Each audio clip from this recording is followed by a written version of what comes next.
To do a quick video for you and show you Pinellas County and where things were located in relation to each other.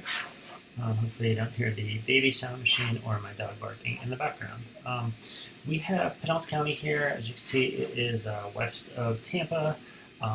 Tampa, while near the water, it does not really have any beaches. We kind of have hogged them all here. And it goes anywhere from your Clearwater Beach area all the way down to St. Pete Beach and some of your more quaint beaches. Tierra Verde is down here where you have Paso Grill, which is a really cool beach, and there's no hotels, and it's very, very calm and chill. Anyways, you have Clearwater Thresher Stadium up here, which is by your son or daughter. I forget which one, but that's in the North County here. And then you have St. Pete, and I'll kind of take you through a lot of those areas. So we have downtown St. Pete. We have the South Side St. Pete, which is priced at a discount for sure. It's come up in price quite a bit. There are bad parts and there are good parts. The nice thing about South St. Pete is you're just as close to downtown as you are on the north side. So there are pockets that are getting a lot of investment. One thing you have to worry about in South St. Pete and really all of St. Pete is flood zones. I try to stay away from those because it's an added insurance cost, and there's really no way to know what's going to happen in the future as the earth potentially keeps getting warmer and we keep getting these floods and these storms. And there was massive flooding just from a minor tropical storm a few months ago. So it's definitely trending in the wrong direction. So that's something that I definitely try to stay away from. But there are areas, even say Old Southeast here, you're 7 blocks away from the water, but the elevation changes quickly and you're out of a flood zone. Then there'll be areas down here, like the Lake Maggiore area. This right here will be flood zone because this lake can reach this. It's not very elevated. Good thing about South St. Pete is you're also close to your USF. So a lot of these areas are turning with rentals for students. So we have one down here, and then we have others along the Central Corridor, which is what I was telling you about. So our Airbnb is 3919 First Avenue, 3845 First Avenue South. So it's located right around here. So super convenient to downtown, and like I was telling you, super convenient to the beaches. And then you're going to have the rapid bus line that's going to run First Ave North goes this way, First Ave South goes this way. And you have another very interesting opportunity down the road, which I think would be a great reason to invest here long term, and that would be the Tropicana Field site.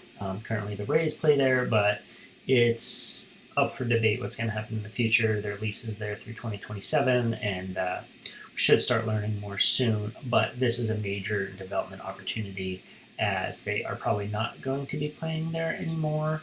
Or if they do, the stadium will be situated in a way that there will be a lot of development here. So hopefully we'll get some more businesses, because I think a lot of our businesses are hospitality.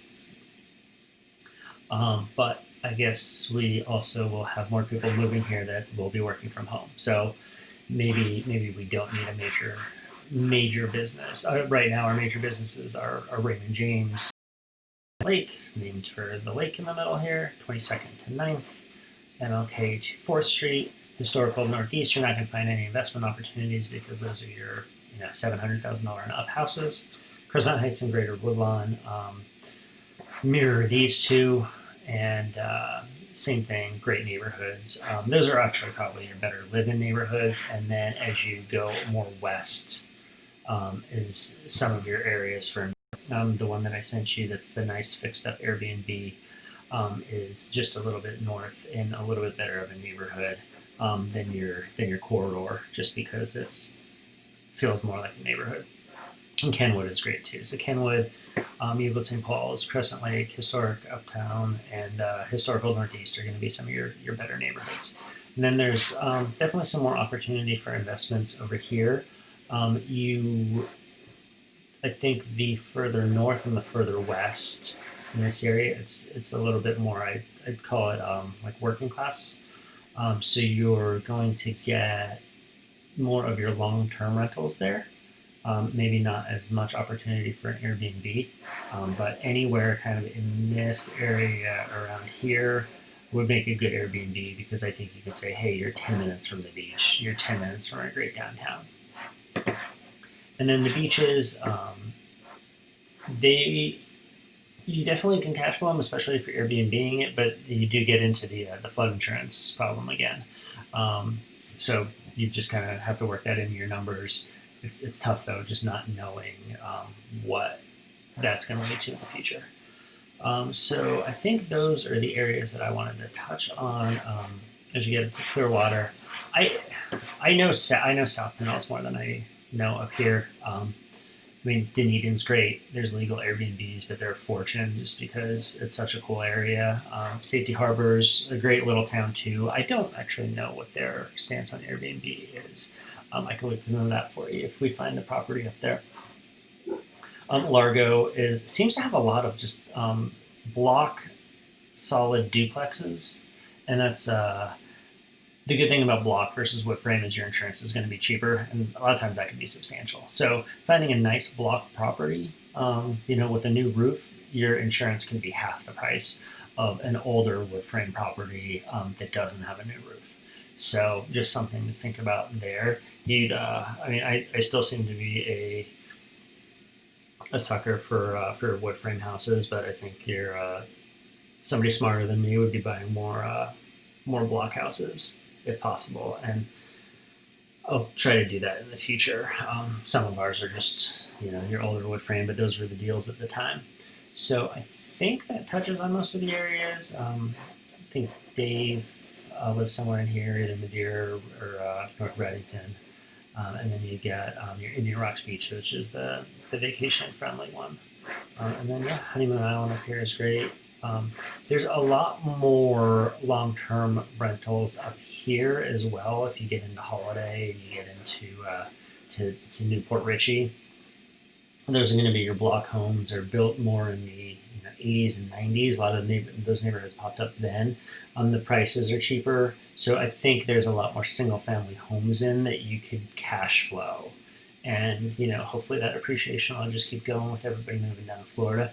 But they're just not as, maybe I'm just biased, a lot more, not as cute of neighborhoods as down here, just because I think you have a lot more mom and pop things to do, and a lot more older shops. Everything up there is kind of built more recently, so you have a lot more of a strip mall feel for a lot of the time. But yeah, I guess that is my spiel. I will stop there for fear of dragging it out too long. Let me know what questions you have.